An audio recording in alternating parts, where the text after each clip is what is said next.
Guys দক্ষিণ Barpeta Vidyamandir high school বৰ্তমান উচ্চতৰ মাধ্যমিক বিদ্যালয় হৈছে ৭৫ বৰ্ষ মহাৰাজৰ জয়ন্তী উদযাপন এইবাৰ ৩ দিনীয়া কাৰ্যসূচী পাতিছে। বলকচোন চাওঁ।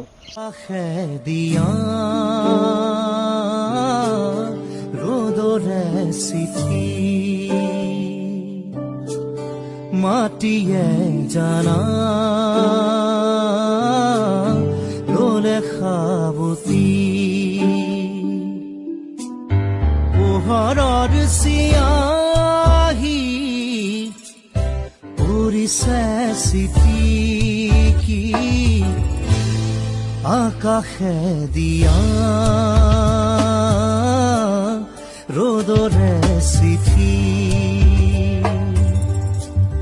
মাটিয়ে জানা